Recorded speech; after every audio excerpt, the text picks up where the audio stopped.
Você já parou para pensar como a entidade mais poderosa do futebol chegou a ser investigada por corrupção? E como essa organização, que foi criada para proteger o esporte, passou a ficar envolvida com prisões e escândalos ao longo do tempo? E também porque tantos torcedores passaram a desconfiar das decisões da FIFA nesses últimos anos? Pois é, meus amigos. Durante décadas, a FIFA construiu a imagem de que era a guardiã do futebol, mas nos bastidores, uma sequência de denúncias colocou a reputação da FIFA em dúvida. E sabe qual é o mais curioso? É que muitos desses problemas continuam aparecendo até os dias de hoje. Para quem não sabe, a FIFA tem mais de 120 anos desde que foi criada lá em maio de 1904 em Paris, e a missão naquela época era uma missão muito simples: criar regras iguais para todos e organizar competições entre as seleções de todos os países do mundo. E durante décadas a FIFA sim conseguiu cumprir esse papel. Só que o futebol ele acabou crescendo muito de lá para cá. Só que a FIFA passou a controlar bilhões de dólares com esse crescimento todo. Quanto maior era o dinheiro que entrava, maior também era o poder que a FIFA passou a ter. E durante muitos anos, quase ninguém questionava as decisões que a FIFA tomava. Mas isso começou a mudar a partir de 1974. Em 1974, o brasileiro João Avelange venceu a eleição para a presidência da FIFA. Foi a primeira vez que um dirigente de fora da Europa assumiu o comando. Avelange transformou o futebol em um produto mundial. Ele expandiu a Copa, empresas como Adidas e Coca-Cola passaram a investir pesado na competição, ele também multiplicou os contratos de televisão e, na gestão dele, a FIFA acabou crescendo como nunca tinha crescido antes. Só que todo esse crescimento também aproximou a entidade de grandes interesses econômicos, e anos depois surgiram as primeiras denúncias. Enquanto o mundo comemorava o crescimento do futebol, um esquema milionário começava a funcionar longe dos estádios. Durante os anos 80, uma empresa chamada ISL, International Sports and Leisure, que operava comprando direitos de transmissão e patrocínios da Copa e também revendia esses direitos para emissoras, para marcas, se tornou uma peça importante dentro desse quebra-cabeça todo que a gente está falando aqui nesse vídeo. No início até parecia apenas um contrato só de marketing, mas décadas depois acabaram vindo as revelações. Quando a Justiça da Suíça investigou as contas, encontrou pagamentos secretos para dirigentes do futebol. Entre os nomes citados estavam o do João Avelange e também do Ricardo Teixeira, que na época era presidente da CBF. Documentos mostravam milhões de dólares circulando fora dos contratos oficiais, e durante anos essas informações ficaram escondidas. A ISL acabou falindo lá no ano de 2001 por má gestão e também por fraude, deixando um rombo de cerca de 300 milhões de dólares. E em 1998, o suíço Joseph Blatter, que já fazia parte também da direção da FIFA há muitos anos, acabou assumindo a presidência da FIFA. As receitas cresceram, a Copa ficou ainda mais lucrativa, mas também cresceram muitas suspeitas na gestão do Joseph Blatter.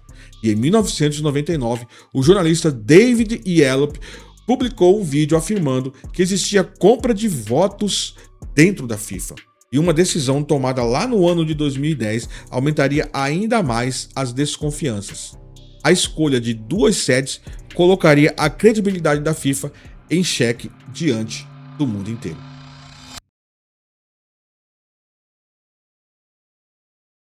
No dia 2 de dezembro de 2010, em Zurique, a FIFA escolheu a Rússia para sediar a Copa de 2018 e o Catar para sediar a Copa de 2022.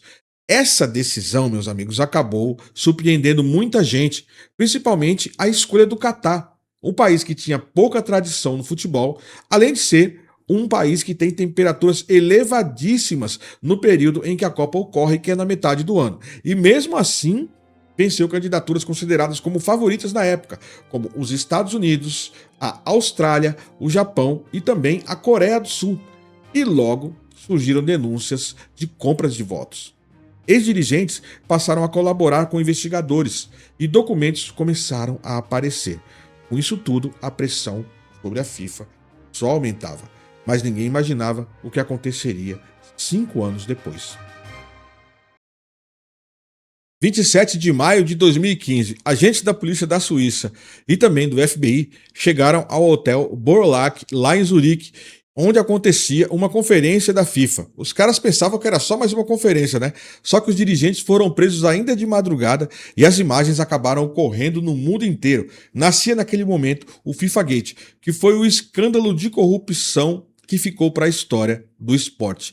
Esse escândalo revelou um esquema generalizado de extorsão, de fraude e também de lavagem de dinheiro e de subornos milionários na venda de direitos de transmissão de campeonatos de futebol, como por exemplo a Copa América e também a Copa Libertadores, e também na escolha de sedes da Copa do Mundo.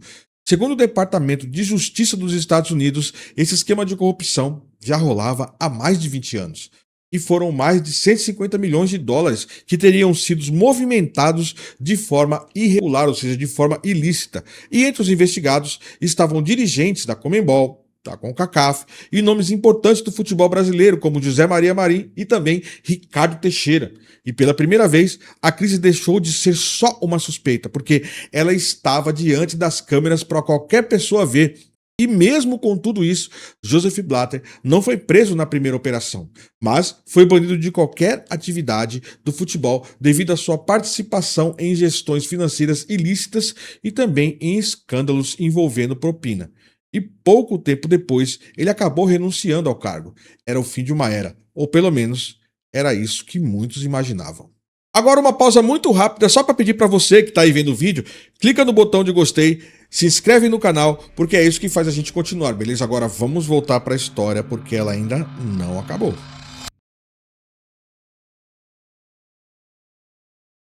Em 2016, Gianni Infantino assumiu a presidência prometendo transparência. A FIFA anunciou reformas, criou novos mecanismos de controle, falou em recuperar a confiança dos torcedores. Mas reconstruir uma reputação leva muito mais tempo do que mudar um regulamento. E a Copa de 2026 acabou mostrando isso pra gente. Um dos episódios mais delicados envolveu a seleção do Irã. Em meio a tensões políticas entre Irã e Estados Unidos, surgiram dúvidas se o Irã iria realmente participar da Copa. E aí, questionado pela imprensa, o Gianni Infantino disse acreditar que a situação seria resolvida antes mesmo do início da Copa. Na prática, não foi tão simples. A delegação iraniana enfrentou dificuldades para conseguir autorização na entrada dentro dos Estados Unidos e parte da comissão técnica demorou para receber os vistos e os dirigentes também encontraram muitos obstáculos. E para evitar novos problemas, a seleção do Irã acabou utilizando o México como base para a preparação. O pior de tudo isso é que o Irã acabou tendo uma condição muito desigual quando a gente tem relação com as outras seleções. Até porque o Irã tinha que jogar nos Estados Unidos e sair do país no mesmo dia. E isso interfere diretamente na condição física dos jogadores, o que acaba trazendo uma condição desigual com relação a outras seleções. E mesmo assim, não tinha como concordar com tudo isso, é ou não é? Porque todos os atletas têm que ter as mesmas condições para disputar uma Copa. E muitos torcedores passaram a questionar se a FIFA realmente estava preparada para organizar um torneio dividido entre 3 países. E outro caso acabou chamando muita atenção nesta Copa de 2026. O árbitro Omar Artan, da Somália, escolhido pela própria FIFA, acabou impedido de entrar nos Estados Unidos e ficou fora da competição. É nesse momento que a gente para pensar. Se até um árbitro escolhido pela própria entidade enfrenta esse tipo de problema, muitos se perguntavam o que poderia acontecer com torcedores comuns. E realmente houve relatos de dificuldade de torcedores de diferentes nacionalidades conseguirem autorização para viajar. Também surgiram relatos de tratamentos diferentes de torcedores de nacionalidades distintas durante o acesso dentro do estádio, onde um torcedor de um determinado país era revistado e o outro, passando do lado dele, não era revistado. E mesmo quando a FIFA explicava suas decisões, muitos torcedores continuavam desconfiando dessas decisões da FIFA, porque a credibilidade perdida ao longo de décadas não se recuperava apenas com discurso. Depois de tudo isso, é claro que a gente fica desconfiado, né?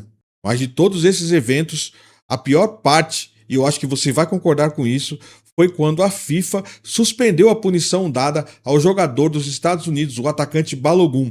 Ele recebeu um cartão vermelho, mas o presidente dos Estados Unidos, Donald Trump, ligou para o presidente da FIFA, Gianni Infantino, e pediu para retirar o cartão vermelho porque ele, Donald Trump, não achava justo. Mas o que o Donald Trump tem a ver com o esporte? Parece até que ele é que fez as regras. do jeito que ele pediu para tirar e do jeito que o Gianni Infantino retirou, obedecendo de maneira passiva a esse pedido, fez a gente ficar muito frustrado com as decisões da FIFA nesta Copa de 2026. Isso fora um monte de outras coisas que aconteceram, né?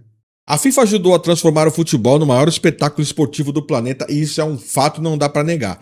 Mas a sua história também foi marcada por muitas denúncias, como a gente viu aqui nesse vídeo. Investigações, prisões, decisões que ainda geram muitos debates mundo afora e talvez justamente essa mistura de conquistas e escândalos que explique por que tantos torcedores passaram a olhar a entidade com uma certa desconfiança. No final, o problema não é só o que aconteceu lá no passado. A gente se preocupa com o que está acontecendo agora. E tem muita coisa que ainda precisa ser explicada. Tem muita coisa muito nebulosa aí nesse enredo todo. Mas o que é que você acha? A FIFA está mesmo pisando na bola? Comenta aí e se inscreve e assista o próximo vídeo, beleza? Um grande abraço para você e eu te vejo na próxima. Valeu!